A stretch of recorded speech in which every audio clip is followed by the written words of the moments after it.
Hi everybody, welcome back to Killer Concepts. My name is Peyton and I'm so happy to have you back here today. Today we're talking about a woman called the Blue-Eyed Butcher. Her actual name is Susan Wright and she is known for stabbing her husband, Jeff Wright, 193 times. Yeah, let that sink in a bit. 193 times.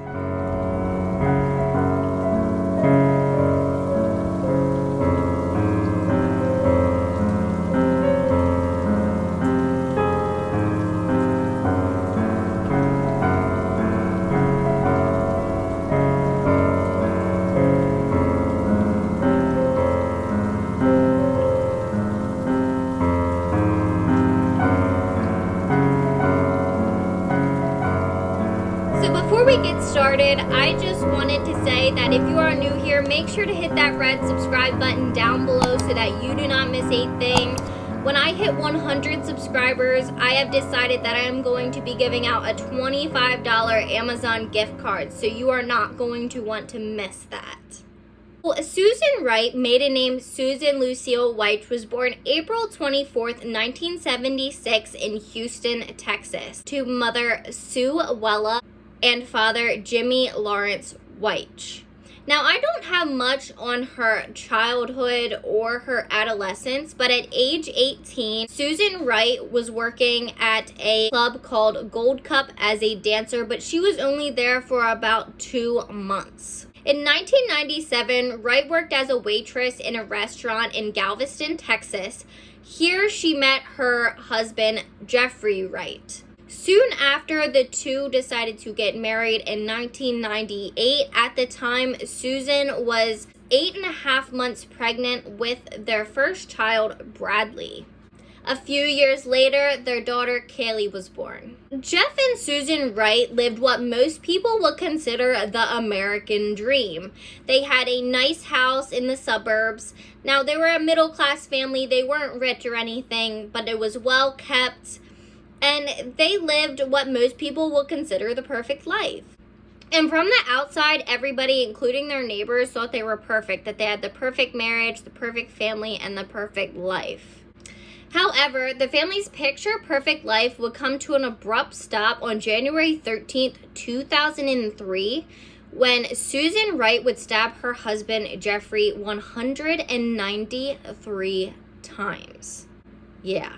193 times. Susan Wright has stated multiple times that this was an act of self-defense and that her husband was abusive, verbally and physically to her. However, it really is hard to wrap your head around how stabbing somebody 193 times could be an act of self-defense. It honestly sounds like somebody who just snapped.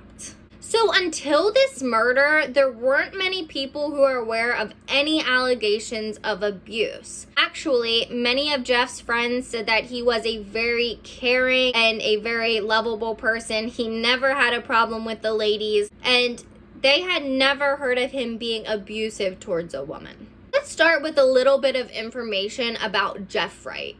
So Jeff Wright was a very successful businessman, and many saw him as a very charming and kind man. And like I said, he was very good with the women.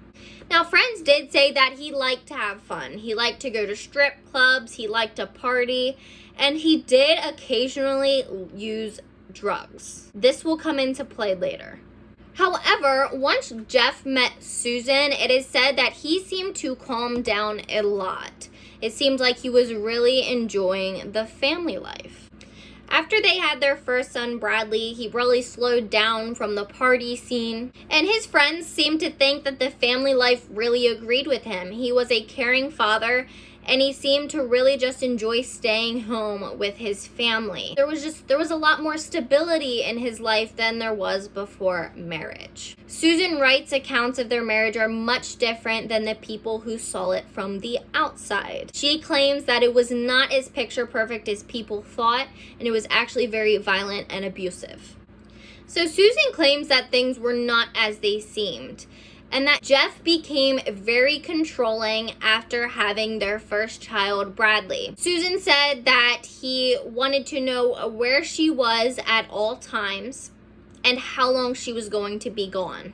She said that he would get very angry if she was gone any longer than the period time that she told him, and that he would accuse her of cheating on him with other men. Susan Wright also claimed that Jeff expected her to keep a perfect home, and anytime anything was out of place, it could throw him into a fit of rage. It could be something as small as one of their children's toys that she had not put back in time. So from multiple sources, Susan has stated multiple times that her marriage was verbally, mentally, and physically abusive. And she says that when he used drugs such as cocaine, that his fits of rage only got worse and more violent. Now, I do want to point out that during the trial, the medical examiner did say that he had a substantial amount of cocaine in his body. So that does substantiate her claims of him using drugs. Susan also claimed that her husband would rape her at times. According to Susan Wright, she believed that he was having affairs with other women. She believed this for the reason that other women would call their house for Jeff multiple times a week, and that at the same time, Susan had also contracted herpes from her husband. So since Jeffrey Wright is dead, the only account that we have of the night of Jeffrey Wright's murder is Susan Wright's account. She did admit to killing her husband. Susan said that the night of his murder on January 13th, 2003, Jeffrey Wright got home from a boxing lesson. Susan said that at the time he appeared to be under the influence of a substance such as cocaine. However, everything was fine until her son Bradley came running to her, upset that Jeffrey had hit him. Apparently what happened is that Jeffrey Wright was trying to get his younger son to box with him, and by doing so, he actually bopped little Bradley in the face. This really upset Susan because never before had there been anything that happened with their children. Due to this, Susan Wright actually gave Jeffrey Wright an ultimatum. She said if he did not get help for his drug and anger issues, that she would have to take the kids and that she would have to leave. This really upset Jeffrey Wright. According to Susan, Jeffrey then ordered her into the bedroom and he raped her. After he left the room, and then he came back with what she said was a butcher knife. He got on top of her and then he waved it over her head, yelling, "Die, bitch." At trial, Susan stated, quote, "I threw my hands up, then I grabbed the knife, and I started kicking him with my right knee. His grasp on the knife loosened just a little bit, and I got it from him." End quote.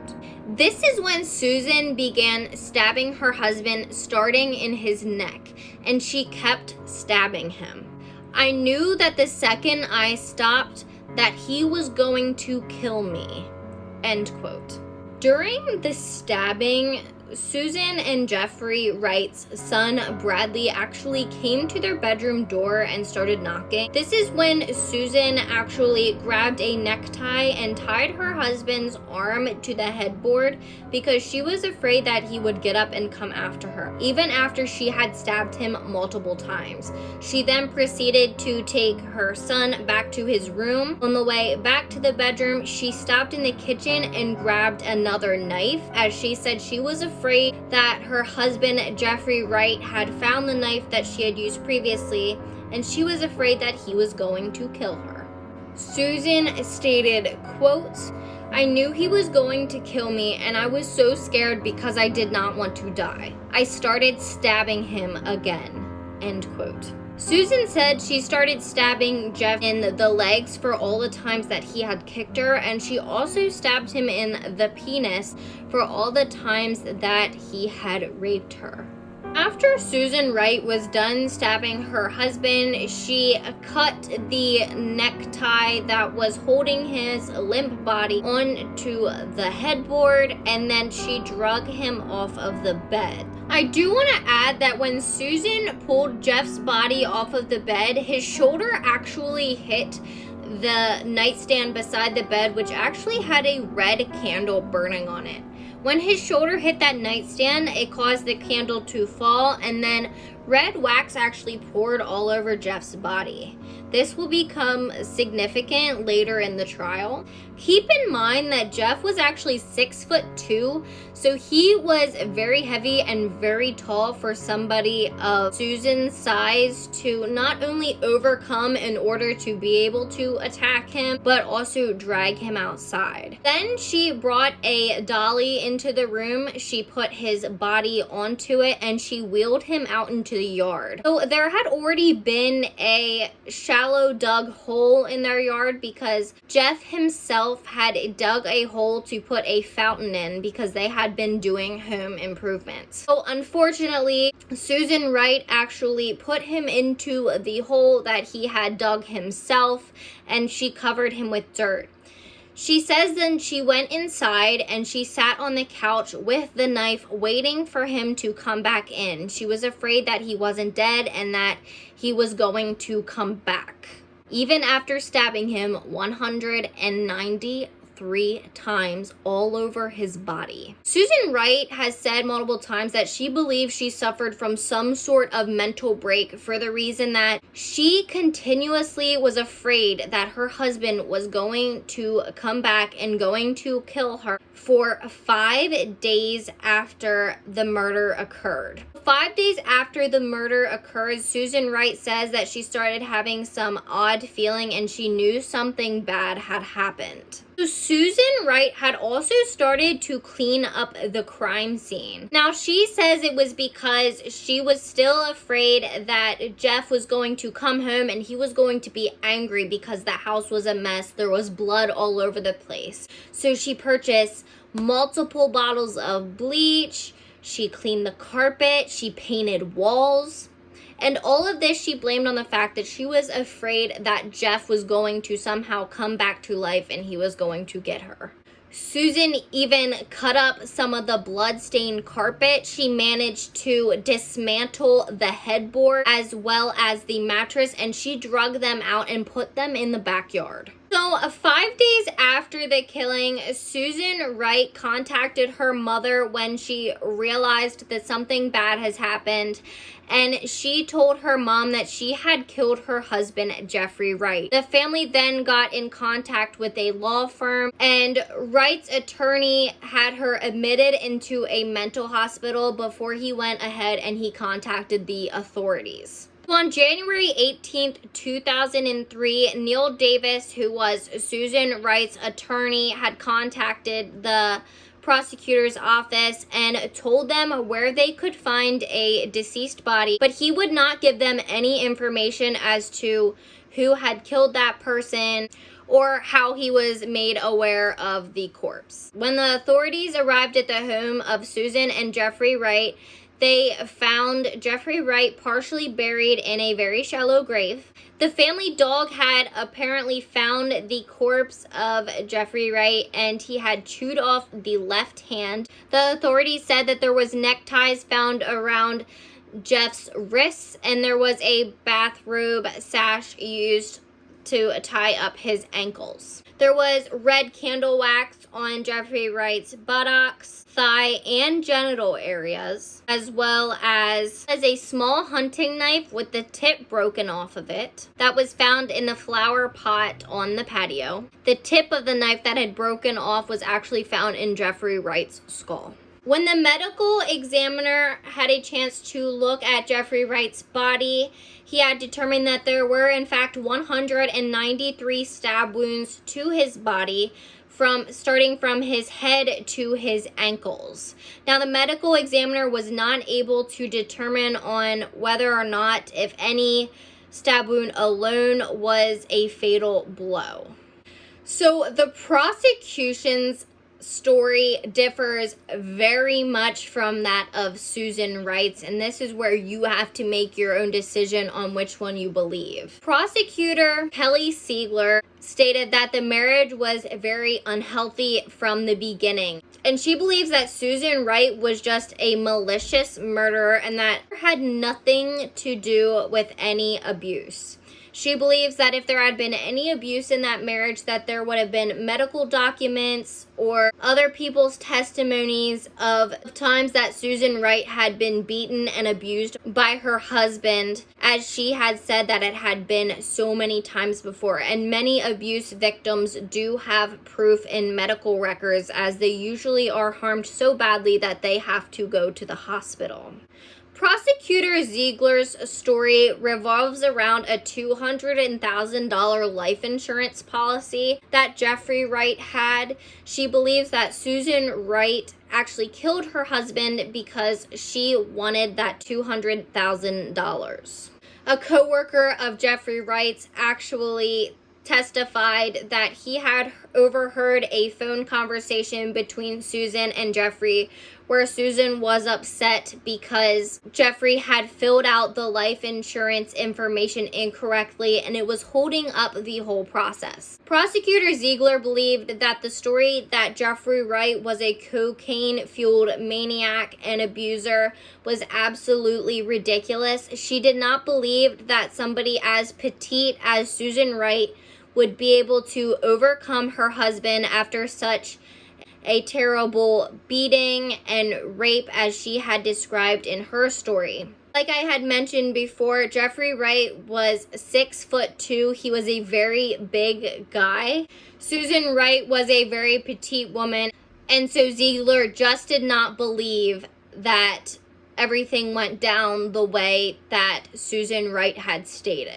So Ziegler stated that what really happened was that Susan Wright wanted to kill her husband, and so she seduced him. She had lit candles in the bedroom, and the reason that there was wax poured on his body was actually for the use in a sex game. She tied him up to get him excited, and that she had consensual sex with her husband. It was not rape. She says she did this in order to get him tied up and in bed so that she could murder him. Ziegler also stated that the number of stab wounds would have taken a significant amount of time, and she pointed out that the stab wounds to Jeffrey Wright's genitalia were actually nicks and slices. They weren't just straight stab wounds. It was something that somebody had taken time to do, and that they were cool and very calculated injuries. Ziegler thought that Susan's claims of going blank after the incident and being in a hazy state were absolutely ridiculous. She states that the reason that she cleaned the house was not because she was afraid that her husband was going to wake up, but because she realized that she needed to clean up the crime scene that she had committed. The prosecutor brought up the points that Susan Wright, after the murder, had actually went to their bank and took Jeffrey Wright off of their joint bank account. The day after the murder, Wright even went to see law enforcement so that she could charge Jeffrey Wright with beating her and her son, Bradley. If Susan Wright was in such a state of mind where she had a mental break and she did not remember everything, Ziegler wants people to think about how she would have been able to do these things, which clearly were calculated and planned. After she had seen law enforcement, Susan Wright even asked her neighbors to let her know that if they saw Jeffrey. Lastly, Ziegler pointed out that Susan Wright had even called Jeffrey Wright's mother and told her that her son had actually stormed off in a cocaine-fueled rage and that his cocaine addiction had gotten so bad that they were severely behind on bills. So possibly the most controversial thing about this trial is the fact that prosecutor Kelly Ziegler actually brought in the blood-soaked mattress that Susan Wright had stabbed her husband on into the courtroom. She actually got on the mattress along with one of her fellow co-workers to reenact the stabbing in front of the jury. Susan Wright broke down at the sight of seeing the blood-stained mattress and continued to cry throughout the entire demonstration. Ziegler then also had her colleague climb on top of her so that she could prove to the jury that Susan Wright would not be able to overcome her husband had he been on top of her like she said she had. The prosecution's case in this situation was very strong. Ziegler was an aggressive attorney, and she got what she wanted. She wanted the jury to see Susan Wright as a malicious murderess. Susan Wright had gained the name the Blue-Eyed Butcher throughout the entire scenario. She was a pretty girl, and people wanted to see her as a calculated murderer. So at the end of the trial on March 2nd, 2004, Susan Wright was convicted of the murder of her husband. After 5 hours of deliberation from the jury, she was sentenced to 25 years in prison. In 2010, Susan Wright actually went for a retrial. By doing this, it was a severely risky move. She still claimed that her story was the way that everything happened. Now, by doing the retrial, she could have either spent more time in prison, or she could get less time or get out of jail indefinitely. So the prosecution wanted to give her 45 years in prison. However, at the end of the retrial, Susan Wright's sentence had been reduced to 20 years. The prosecution considers this a wash compared to the original verdict, as it only reduces her sentence by about 2.5 years. After researching this case, I'm just having a really hard time coming to a complete conclusion as to what side I fall on here, as both stories are plausible. I don't understand how somebody could stab their husband 193 times and still not think that they were dead or think that they were going to come back to life. I think there are many things that point to a calculated murder here. However, I'd really like to hear your opinion on this. So please comment down below. Let me know how you feel, or send me an email to this email address right here. And my email address is also in the description box down below. I want to hear what you have to say, because this is a case that I'm just not really sure about how I feel about it. I don't like to question people who claim domestic abuse, as you never know what's going on in that situation. However, this case is very strange. Thank you for watching today's episode of Killer Concepts. If you haven't already, make sure to hit that red subscribe button down below so that you do not miss a thing. Remember, when I hit 100 subscribers, I am going to be doing a giveaway for a $25 Amazon gift card, and you do not want to miss that. Also, connect with me on social media. My links are down below and also in my channel heading. Before you go, I just want you to remember to be safe out there. The world's most dangerous minds hide in the most unlikely places.